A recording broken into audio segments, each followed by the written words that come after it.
Yes guys, welcome back to another video. FPL coach here, also known as Coach Indy. Today is game week 14 and game week 15 review. We obviously had the quick turnaround, so I couldn't get a separate video out for game week 14, so I'm going to do a combination video. It's going to be slightly longer than normal. I'm going to review game week 14, then I'll talk about possible transfers going into game week 15, if I made any at all. Have a look at my game week 15 score, and then sort of preview into game week 16 as well. So what transfers am I thinking about? What possible replacements in terms of injury news, COVID news, obviously some COVID news that's happened as well, and then early captaincy for game week 16. So without further ado, let's dive into the video.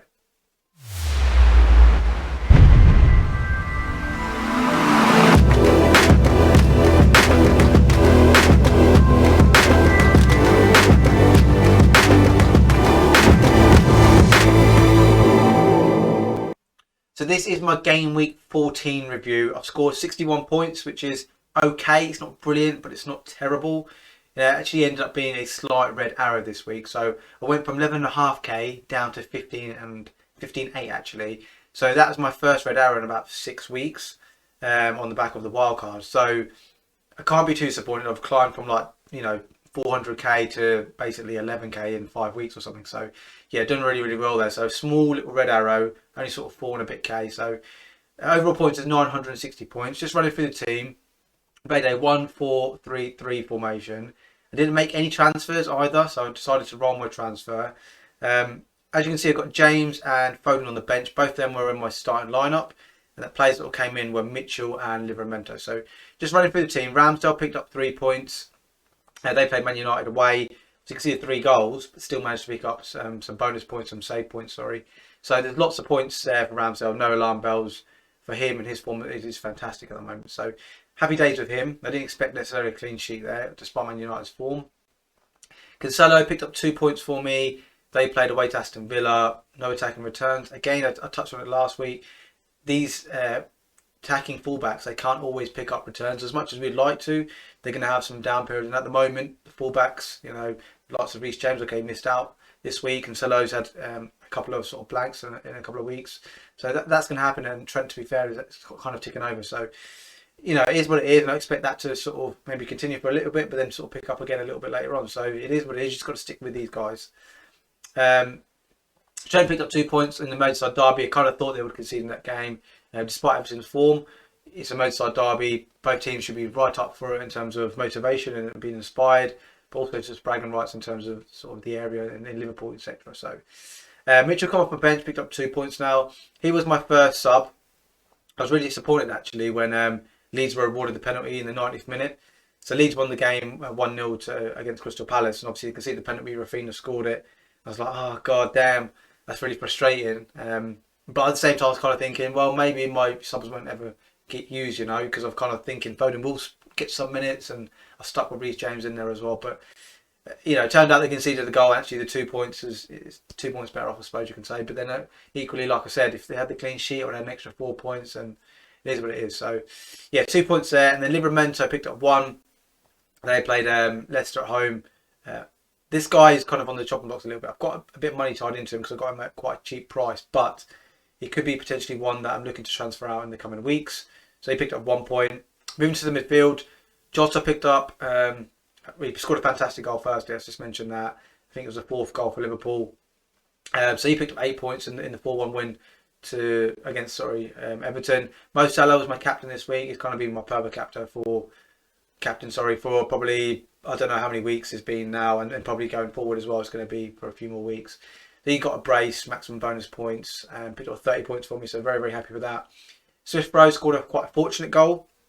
Fortunate in the sense of how it went in. With the laws of the game, obviously it's absolutely fine.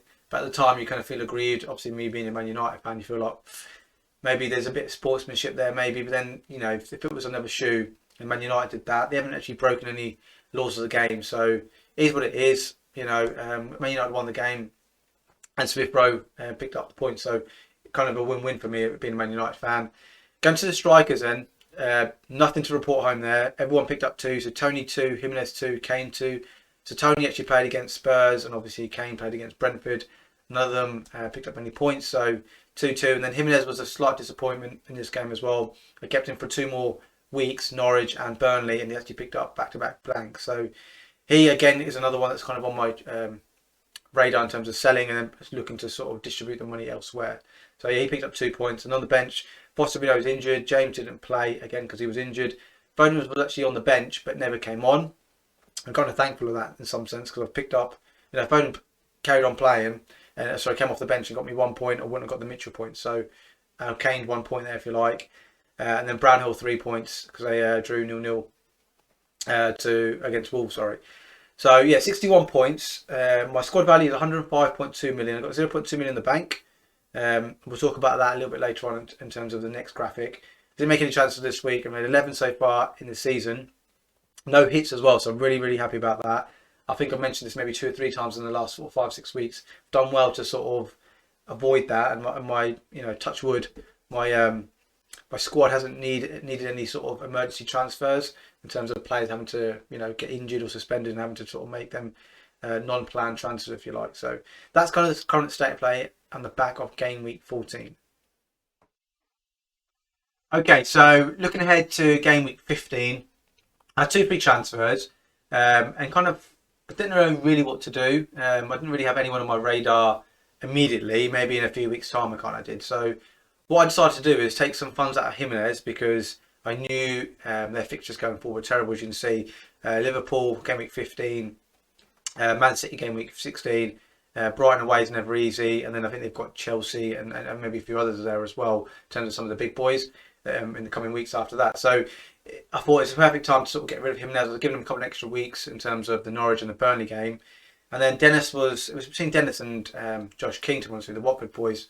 Their fixtures kind of turn after game week 15. Obviously, Manchester City in game week 15. Then you've got Brentford away, Burnley away as well in game week 17. And I think they've got a couple of nice fixtures after that as well. So I decided to go with Dennis just because I think his form is slightly better versus Josh King. Obviously, there is benefits of Josh King is that he's on penalties. He's not going to the AFCON. He's a lone striker, and he's been playing a lot of 90 minutes. But then with Dennis, I feel like there's a bit more. He seems a bit more. I feel like he could potentially get bigger hauls. Obviously, the downside is that he could be going to the AFCON with Nigeria. We don't know the latest for that is. Obviously, the last few camps he hasn't been selected, and maybe even longer than that. But obviously, he hasn't been in this form, so there is some talks that potentially he could get called up, which then I've got a bit of an issue, and I'll sort that out later on, further down the line, and sort of a few game weeks. But decided to take the money out of Jimenez, brought in Dennis, so that left me 2.2 million in the bank. So I've basically rolled a transfer as well. So I'm gonna have 2 transfers going into game week 16. So quite happy with this decision. We'll talk about sort of some plans for what I'm thinking for game week 16 in terms of transfer uses, etc. a little bit later on. Okay, moving on to my game week 15 review. My team ended up playing a 1-4-4-2 formation. Now, Ivan, Tony and Smith Rowe were actually in my starting 11, and Dennis and Brownhill were actually on my bench. But Tony missed out through testing positive for COVID-19, and we don't know how long he's going to be out for. And Smith Rowe had a minor groin injury, and again, we don't know how long he's going to be out for as well. So we'll talk about those in a bit more detail in a different graphic later on. Running through the team, Ramsdale picked up 2 points. They lost at Goodison 2-1 last night in the Monday Night Football. He did pick up another save point. His price carries on increasing as well, so no alarm bells there. Happy with him. Cancelo picked up 2 points. They beat Watford 3-1. It could have been loads more than that. I mean, Cancelo wasn't really involved in terms of the attacking play too often, but clean sheet was a little bit disappointing in this game. So he picked up 2 points. Trent picked up 9 points. Liverpool won their game 1-0 away to Wolves. Again, picked up bonus points as well, so really, really happy with Trent. Reece James, I touched on this on the last game week 14. These fullbacks are not always going to pick up attacking returns and clean sheets. He's picked up 0 in this one. They lost 3-2 to West Ham in this game. That's actually quite a lot of number of goals that Chelsea have conceded in the last few games. It's not loads and loads, but they've kept obviously loads of clean sheets. But 3 in the last game. I think there was a goal in the game before that, a goal in the game before that. So that's 5 in the last 3. Not brilliant, but I do think Chelsea will be okay going forward. Their fixtures look reasonable as well. Livramento picked up 2 points. They were so close to having a clean sheet. Conceded quite late on at home to Brighton. Drew 1-1 in that game. Liverpool, touched on Diogo Jota, picked up 3 points, probably should have had a goal, absolute stitchery miss, just pass it in either side of the goal. So if you haven't seen the goal, the chance I'm referring to is keeper's come out, he's gone past the goalkeeper after there's a bit of a fumble, after sort of a long ball in the channel, and the keeper's obviously away from his goal, he's running through on goal, two of the Wolves defenders have gone into the goal to defend it, both cover the central area, all you do is pass it to the left or to the right and it would have been a goal, and he's gone for power, he's hit one of the defenders, so yeah, disappointed there. Mo Salah actually picked up the assist for the Riga goal, so he was my captain. He's picked up 12 points. Happy with him. No alarm bells with Mo Salah at all. Brownhill came off my bench, like I touched on earlier. Picked up 2 points for me. I believe they lost 1-0 to Newcastle, so he's always been on my bench. Been on my bench for a number of weeks now. He's going to pick up them 2s and 3 points, 1 point, etc. Phil Foden made a return to the starting 11 for Manchester City. He picked up an assist, and I thought, after he picked up an assist early on, I'm thinking he's going to have a bit of field day. And to be fair, he should have had a couple of other assists if it wasn't for poor finishing from the likes of Jack Grealish and one or two others as well. And some good defending as well. I think Laporte had a header clear off the line quite early on as well from a Foden corner. So he could have had a bigger score, but he picked up 7. So happy with him going forward. Dennis came off my bench. Obviously played Man City, lost 3-1, 2 points, not a problem. He was actually my transfer in this week as well. So it's more of a long-term, short to medium actually decision in terms of the transfer there. And then Harry Kane, the disappointing Harry Kane again, disappointed with all these running games. I brought him in thinking, if he gets a goal or a return most weeks, I'm happy with that. But he's blanked against Norwich, who statistically defensively are the worst team in the league. And he picked up 2 points for me as well. So Ben Foster was obviously injured. He's just on my bench at the moment. Tony 0, Smith Rowe 0, and then Mitchell picked up 2 points on the bench as well. They lost 1-0 to Manchester United. So for the week, I scored 43 points, which is really, really poor. I've seen some scores a little bit lower than that, but I have seen some scores higher than that as well. So that puts me over 1,000 points for the season after 15 games. 1,003 points. Overall rank is 22,869. So that's another red arrow. It's 2 in a row. The red arrow is about 7k now. So the last 2 weeks, it's probably my rank's probably doubled. It's about 11.5k, and I'm now 22.8. So yeah, so just about doubled-ish, give or take, in the last couple of weeks. Hopefully, I can get a green arrow in the following week. Squad value has increased again. It's up to 105.8 million. Really, really happy with that. In the bank, I've got 2.4 million. So I've got some flexibility in terms of trying to upgrade some players, etc. After downgrading Jimenez to Dennis. He's obviously one transfer this week. We just touched on there, Dennis Boyne, and I've had 12 transfers this week. This season, sorry. So yeah, quite happy with how the season is so far. 22,869 is respectable after game week 15. Going to move on to some possible injury news and suspensions next. Okay, looking ahead to injury news, suspensions, and others. So other can be family bereavements, COVID stuff, if you're wondering what that meant. These injuries and suspensions and other bits and bobs, these have sort of happened in the lead up to Game Week 14, on the back of Game Week 14, and the lead up to Game Week 15, if you're wondering. So, Trevor Chalobah, Chelsea centre-half, is the first one to talk about. He's picked up a hamstring injury. Tuchel said in the lead up to Game Week 15, the next game on Saturday, which is the West Ham game, or was a West Ham game, the most worried I am is about the injury to Trevor Chalobah. So, there was 1 or 2 other injuries that Chelsea picked up. In Game Week 14, so he was referring to 1 or 2, but he's obviously most worried about Chalobah. Now, Chelsea fixtures going forward, Leeds at home, Everton at home, and then Wolves away, so some decent fixtures there on paper. Now, if you did have Chalobah, I think he's valued at 4.8 million. Obviously, it's difficult now. I've had a few hamstring injuries, and how it kind of works, you've got 3 gradients. The lower down on the hamstring is grade 1, and they're kind of less severe. You can be out up to sort of 2 weeks. So that's kind of the best case scenario for Chalobah. That would mean he'll probably miss 4 or 5 games for Chelsea in all competitions, not just the Premier League. They've got the League Cup and they've got the last Champions League game to sort of get through as well. Then you've got grade 2, which is kind of the middle part of your hamstring. That could be up to 4 weeks. And then sort of grade 3 is kind of towards your glute. That can be up to 3 months if you've properly torn it. I don't think it's going to be a grade 3 by the way he's described it. Because the way he said the next game is on Saturday, so that will say to me that's probably a grade 2, so he's probably going to miss maybe up to 5 games potentially in all competitions. If you do have him, he's valued at obviously 4.8 million. Time to get off and probably just go and get Maybe Manchester United defender, so the fixtures turn quite nicely. You want to get a Lamptey, maybe a Ben White, etc. Those types of players who are under 5 million. Okay, moving on to Leon Bailey then next. Now, I don't necessarily think he's a direct asset for us, although he was looking quite sharp. He's had sort of 2, 3, 4 games prior to his injury, and he was looking a lot better. But I just feel like because he was looking sharp, he became more of a threat individually, but then it allowed others to look a bit better around him, like sort of Matty Cash maybe, Buendia. Ollie Watkins is the one I was kind of alluding to a bit more. So Gerald has said he's got muscle injury. Leon had a scan and that's confirmed that it's a muscle injury in the quad area. I've never had a quad injury before in terms of muscle. I'd imagine it's going to be a few weeks. It's probably going to miss the rest of December, I'd imagine. At least, depending if it's not complete rip-off, it's just a partial tear. Now, obviously, their fixtures going forward, Liverpool away, never going to be easy. But then after that, you've got Norwich away and Burnley at home. And then I think there's a couple of nice fixtures after that as well. So there's something to bear in mind. I mean, there is adequate replacements, you could argue, but Leon Bailey's just got a little bit of X factor after the few games I've kind of seen of him this season. So just to, if you were thinking about bringing in Ollie Watkins, he might be less of an asset now, just to bear that in mind. The last one to mention is Ivan Toney. Now, he's tested positive for COVID-19.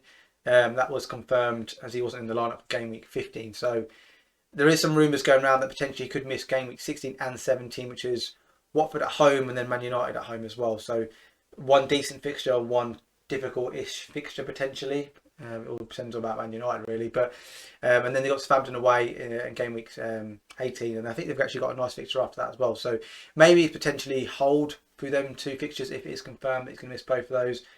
I'll probably suggest just wait for, there might be more news come out that he, could do another test, a PCR test, and maybe he'd be okay to play maybe game week 17, so he might just miss game week 16, or he might be absolutely fine and play game week 16 as well. So going to move on to some possible replacements for these guys and other players that you potentially have in your squad. Okay, moving on to some possible replacements for some of the players we just discussed that are possibly out, and also just mentioning a couple of others that might have cropped up that maybe aren't sort of long term, but you kind of want to know about as well. So first, to talk about is Leon Bailey. Now, he picked up an injury in game week 14, a muscle injury. He's valued at 6.4 million. Now, a possible replacement for him could be someone like Jared Bowen. West Ham fixtures do turn going forward. And if you wanted to double up potentially for the West Ham attack with Antonio already, or if you just wanted a differential, then Bowen could be a nice sort of pick for you. Valued at the same sort of price. I'd imagine Bowen's price is probably creeping up slightly. Potentially over the next day or two could be increasing. Next one to talk about is Ivan Toney. He's valued at 6.7 million. He's actually obviously a 90-minute man. He's on penalties for Brentford as well. Possible replacement for him could be Christian Benteke. Now, he's not guaranteed to play every week. However, he has played a number of minutes recently and has been scoring plenty of goals and also looking quite threatening most times he plays as well. So you'll be saving yourself 0.3 million there if you can. Moving on to Trevor Chalobah. Now, for me, if you have got him, I don't think there's going to be many people that do have him. He's an absolute sell because he's going to miss, probably like I touched on before, 4 or 5 games. Just get rid of him, downgrade him, maybe to someone like Eric Dyer. He's valued at 4.5 million. You could also go for someone like Diego Dallo, 4.4 million. Ben White at Arsenal as well, Tarek Limpty, etc. So there's plenty of options there. Smith Rowe, he's valued at 6.1 million. I think he's only going to be missing for a short period of time. But if you were looking for a cheeky differential punt, I think Cornet at Burnley could be a nice pick. He's actually out of position player as well, playing up front with the likes of Chris Wood, etc. So same price as well, so you haven't got to stretch any further. Last one to talk about is Reguilon. He looked like he picked up a hamstring injury, well, that hasn't been confirmed. He has actually said on his Twitter feed, don't worry guys, don't sell me, we're back soon. And then obviously tagging in the official FPL account as well. So read into that what you like. I think he's probably going to miss 1 or 2 games potentially. If you haven't got adequate bench to cover it, then maybe a downgrade to Gabriel. Arsenal have got good fixtures going forward over the Christmas period as well. And obviously he's playing quite a lot of games as well. So that could be a possible nice differential there as well. Okay, looking ahead to some possible transfer plans and thoughts and strategies going forward for game week 16. I've got 2 free transfers. I did have 2 for game week 15, but I decided to roll 1. So I've got 2 for this week.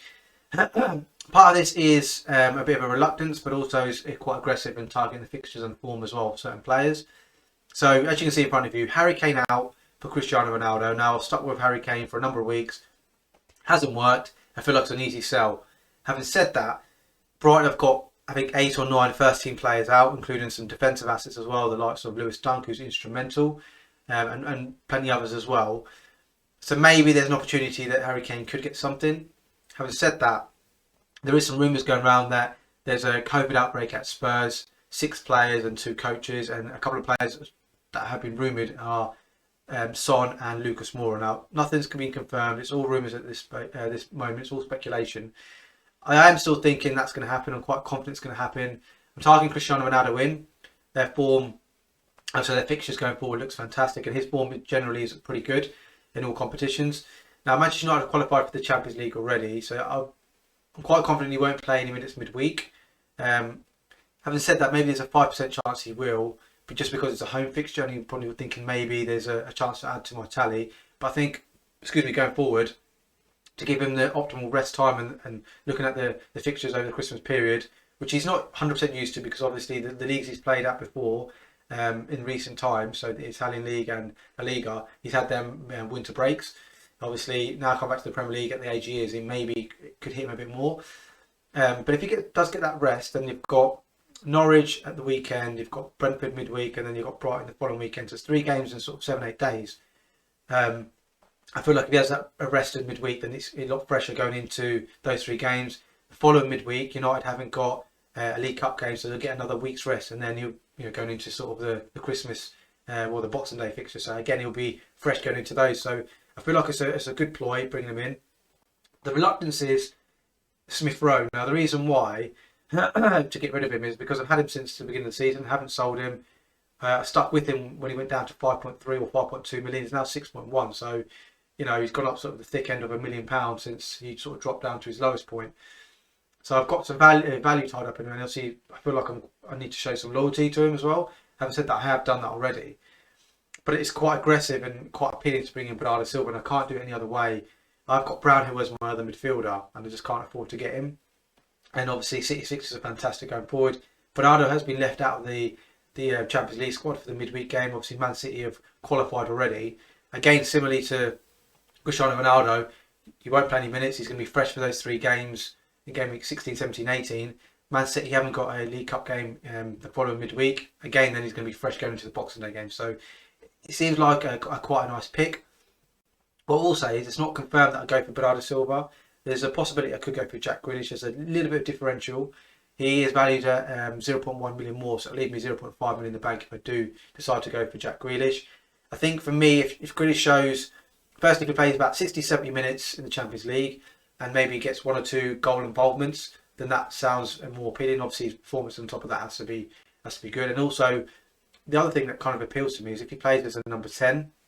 If he plays as a number 10 or plays as a false 9, then he's that bit more close to the goal. And if you saw the game against Watford the weekend, he could have had a hat-trick comfortably. So yeah, that's another thing as well. That's kind of I'm keeping an eye out as well. So that's kind of my early thoughts for game week 16. Okay, this is sort of game week 16 team preview. If I do make the 2 free transfers, Bernardo win and Cristiano Ronaldo win, this is how the team would line up in a sort of a 1-4-4-2 formation. Now, there is a few sort of question marks over a few players. Now, for example, Ivan Toney, we don't know if he's going to be eligible to play with the COVID situation being quite fluid. He could miss out on the Watford game, could also miss out game week 17 as well. If that's the case, I think I'll just bring in Dennis. They've got 2 nice fixtures going forward. Mo Salah will be my captain. He seems like the obvious choice. He is the obvious choice. Obviously, you have got a couple of subplots as well, like Steven Gerrard going back to Anfield. But Mo Salah's form is fantastic. You can't ignore him, to be honest with you. Any fixture at the moment, especially at home, he just seems like the obvious captaincy choice. The other thing to sort of mention is, obviously I had 3 Liverpool players for a number of weeks now, for maybe 3 or 4 game weeks. But also now all of a sudden we'll have 3 Manchester City players as well, and 2 attacking players for City and 2 attacking players for Liverpool. Now there obviously is going to be some rotation there, I get it, but I just feel like over the next 5, 6, 7, 8 game weeks, there's going to be plenty of returns for these players, so I'm happy to stick with them. I think with Pep as well, I don't think he'll give many of the players maybe small cameos. The players I've got, I think, because he's got such a thick squad, he'll try and give some minutes to the players who haven't played as much. So, for example, if Bernardo's on the bench and so is Jack Grealish, there's an option to bring one of those 2 on. I think it's more likely to bring on Jack Grealish just because he's played less minutes. Bernardo can get kept sort of fresh for the following game week. And obviously now you've got Ronaldo, he'll be my vice captain. Norwich away, and obviously the fixtures, like I touched on before, look quite tasty going forward. Reece James, I'd imagine he'll get a rest probably midweek as well. They've got Leeds at home. Crystal Palace for Mitchell, they've got Everton at home. Obviously they won their game last night, but still quite confident with Mitchell. There is a chance maybe Livramento comes in, but it's quite a tricky fixture. Arsenal, they'll probably be looking for some sort of revenge. So that's kind of what I'm looking at for my Game Week 16 sort of team preview, if you like. There you have it, guys. That's another FPL video in the bag for you guys. Hope you guys enjoyed this one.